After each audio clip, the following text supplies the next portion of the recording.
안녕하세요. 돈 파는 가게 대표사원 김강주입니다. 만약에 말입니다. 노후에 국민연금 말고도 월 100만 원 이상씩이 평생 매달 월급처럼 따박따박 나온다면 어떨까요? 상당히 괜찮겠죠. 반대로 국민연금이나 기초연금 외에는 나오는 돈이 없다 하는 경우에 비교하면 정말 하늘과 땅 차이일 겁니다.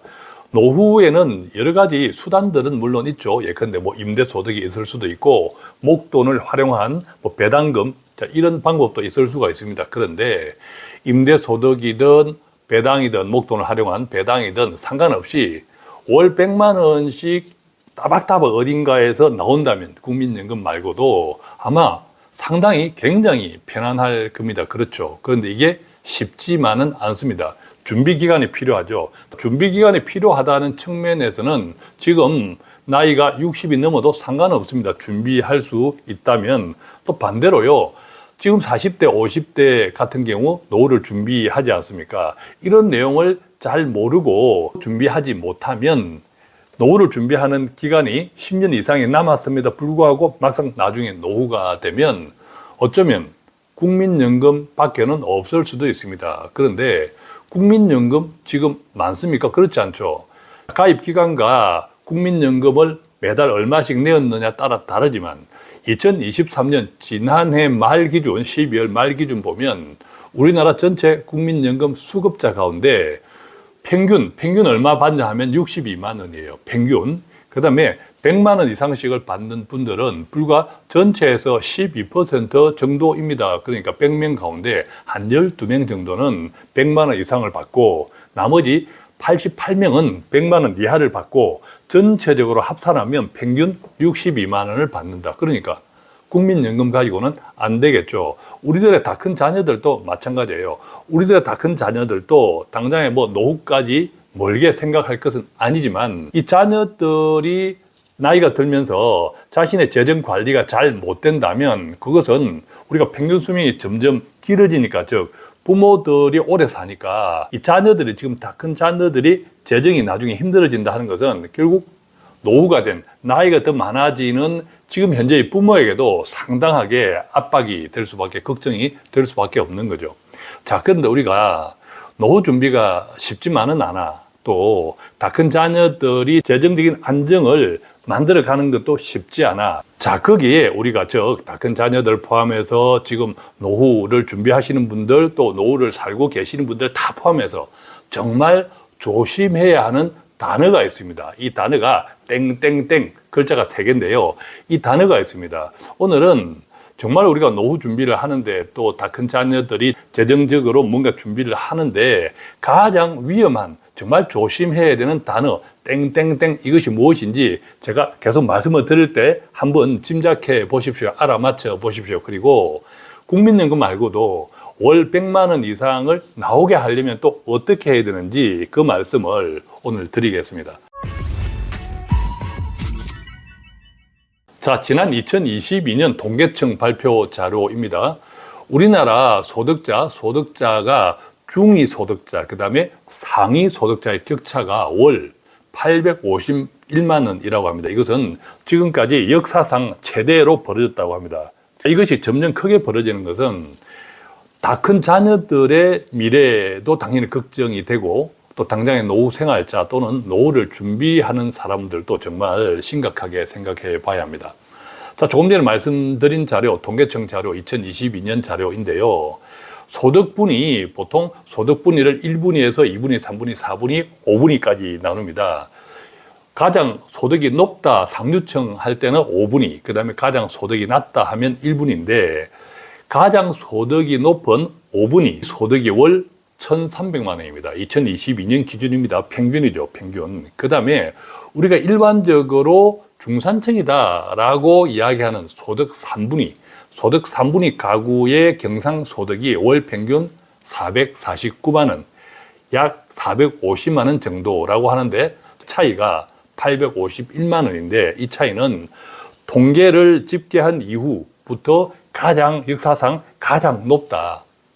자, 그러면 앞으로 이 차이가 줄어들까요? 계속 벌어질까요? 단연코 계속 벌어집니다. 예컨대 지난해죠. 2023년도 정규직 그 다음에 비정규직 근로자 간 월 임금 격차가요, 평균 240만 원입니다. 그 다음에 상시 근로자 300인 이상, 아주 대기업이죠. 그 다음에 300인 미만 이 기업가의 임금 차이도 288만 원, 사상 최고라고 합니다. 이처럼 같은 직장에서도 정규직과 비정규직 간의 급여 차이가 계속 나고, 그 다음에 같은 업종, 산업 업종에서도 큰 기업이냐 작은 기업이냐에 따라서 개별 기업 간의 임금 격차가 계속 크게 벌어지고 있는 거죠. 한마디로 뭡니까? 이 노동시장의 이중 구조가 갈수록 심각해지고 있다. 한마디로 우리가 양극화, 부익부, 빈익빈 하지만 이것이 단순하게 부자, 빈자 이런 차이뿐만 아니라 근로자들, 평범한 월급쟁이한테서도 이 양극화가 굉장히 심화되고 있는 거죠. 자, 그러다 보니까 앞으로도 대부분 우리 월급쟁이들이 많잖아요. 그러다 보니까 앞으로 앞서 보았던 소득 분위관, 즉 상류층과 중산층 이런 차이가 점점 커질 수밖에 없는 거죠. 여기서 우리가 오해하지 말아야 합니다. 제가 시작할 때 땡땡땡 이 단어를 정말 조심해야 한다 이 말씀을 드렸는데, 그게 뭐냐 하면 바로 제가 지금까지 몇 번 언급해 드렸던 중산층입니다. 자, 중산층은 누구인가? 이 중산층은 각 국가별로 개념이 조금 다릅니다. 자, 일반적으로 우리 한국에서 중산층이라고 표현할 때는요, 표면적으로 중산층이라고 하면 중위소득, 가운데 소득에서 한 50%, 즉 가운데 소득에서 절반이나 또 가운데 소득에서 150% 사이의 소득자들을 중산층이다 이렇게 폭넓게 확대하면 그렇습니다. 그러다 보니까 중위소득의 절반, 이것은 중산층이라고 생각하기보다는 서민들이다, 오히려 가난한 사람이다 생각해도 되는 거죠. 자, 그래서 중산층과 서민이 오버랩, 겹치는 영역이 상당히 많습니다. 즉 소득에 대한 불평등이 심화된다는 거죠. 자, 그래서 제가 드리고 싶은 말씀은 자칫 우리가 내가 중산층이다 그렇게 생각하면 미래가 어두울 수가 있습니다. 자, 중산층이라 하면 왠지 나는 그렇게 잘 괜찮게 살고 있는 것 같아 이런 착각을 할 수 있거든요. 생각해 보십시오.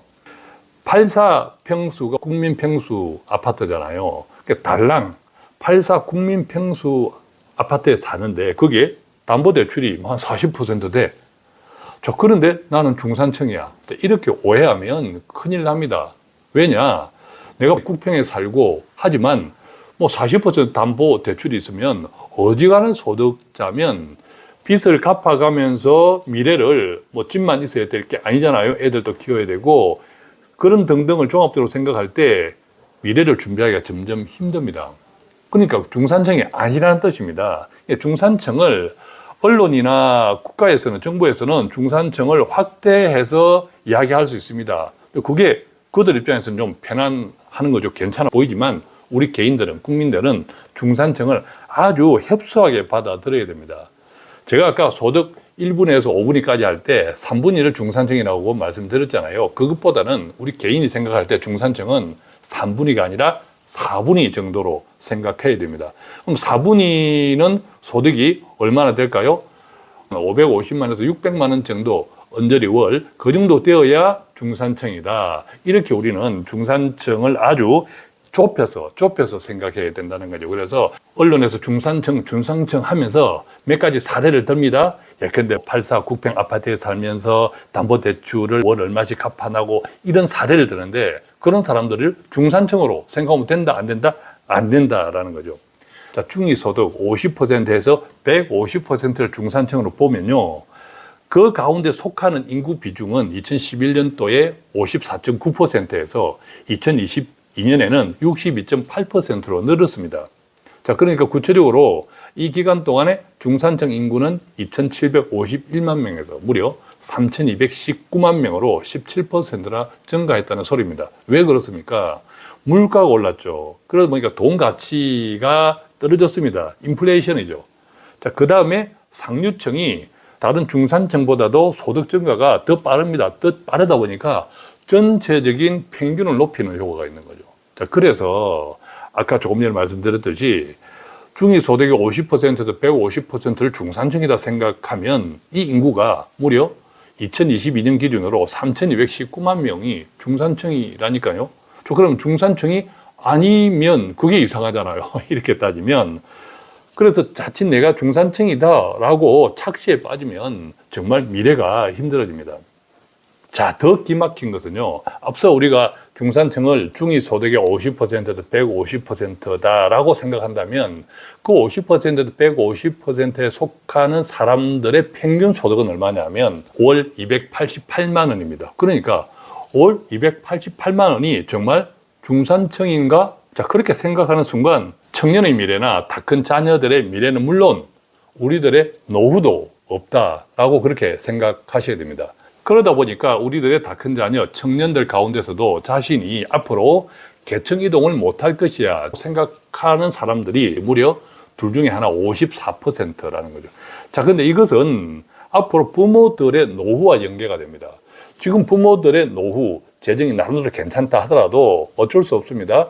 지금 다 큰 자녀들의 앞으로 미래가 힘들어지면 부모들하고 오버랩 같이 중첩되면서 부모들의 노후와 연계되면서 서로 힘들어질 수 있다는 거죠. 자, 그래서 오늘 제가 말씀드리고자 하는 결론, 어설프게 중산층이라고 생각하지 마시고요. 나이를 떠나서 젊든 지금 노후 준비를 하든 막상 노후에 살고 계시든 나이를 떠나서 현재 소득의 일정 부분은 무조건 미래를 위해서 투자를 해야 합니다. 물론 오늘 또 행복해야겠죠. 그런데 행복의 중심을 어디에 두느냐에 따라 다 다릅니다.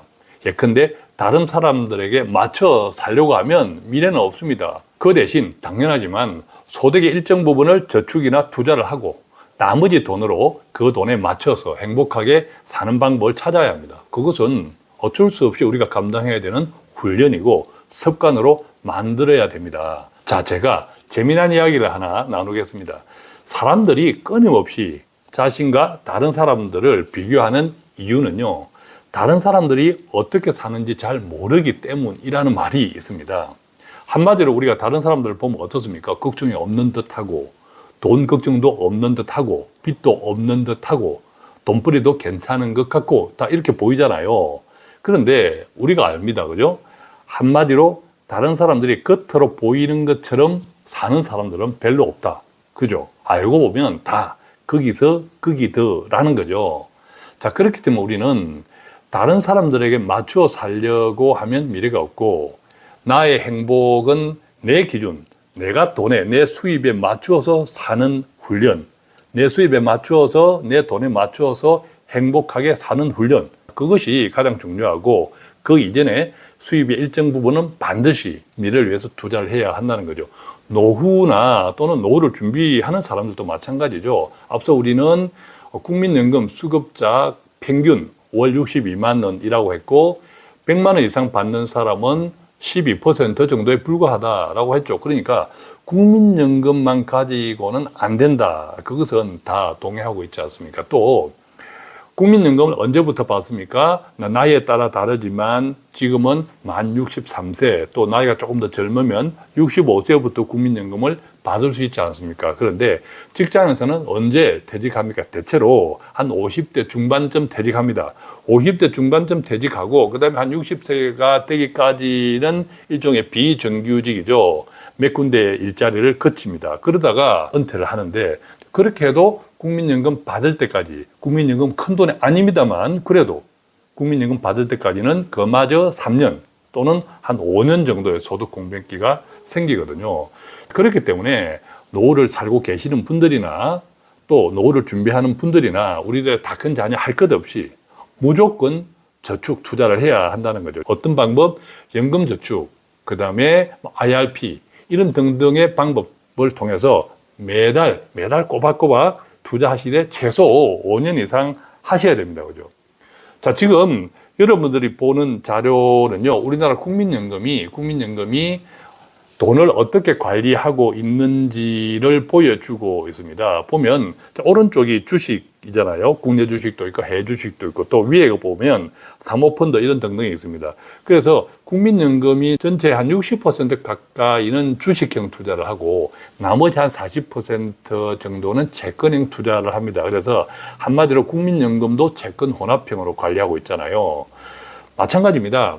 우리가 몇 살이냐 또는 내가 목돈을 가지고 운용하느냐에 따라 다 다릅니다만 가능하면 노후가 연세가 많을수록 그다음에 목돈이 있을수록은 국민연금처럼 채권 혼합형, 채권의 일정 부분이 있는 그런 채권 혼합형으로 관리하고 반대로 이제 다 큰 자녀들 같은 경우에는 게으르지만 성실한 나름대로 원금이 크게 미래 오랫동안 투자할 때 나중에 원금이 크게 성장할 수 있는 이제 원본 성장형 중심 투자를 하는 것이 괜찮죠. 그래서 뭐 제 책 이제 봉지라면에 어떤 포트폴리오가 중요하잖아요. 어떤 포트폴리오를 내가 정하면 좋겠다. 많은 사례, 많은 유형들을 나한테 맞는 설명해 놓았는데 봉지라면 같은 경우에는 청년들은 매운 라면이 있습니다. 조금 이제 성장 위주, 수익률 위주, 매운 라면 중심으로 아래 위 정도에서 나에게 맞는 포트폴리오를 찾는 것이 좋고 중년들, 은퇴, 노후를 준비하는 중년들은 순한 라면 시리즈. 이 순한 라면은 기본적으로는 채권형이 포함되어 있거든요. 이런 정도를 좀 활용하시고, 그 다음에 은퇴한 이후, 지금 이제 은퇴, 노후 생활을 하고 있다면, 목돈이 있다면, 이제 배당 중심에 거의 라면 등등을 활용하면 괜찮고, 그 다음에 또 지금이라도 내가 소득이 있고, 그게 어떤 소득이든지 간에 일을 통해서 버는 소득, 연금 소득일 수도 있잖아요.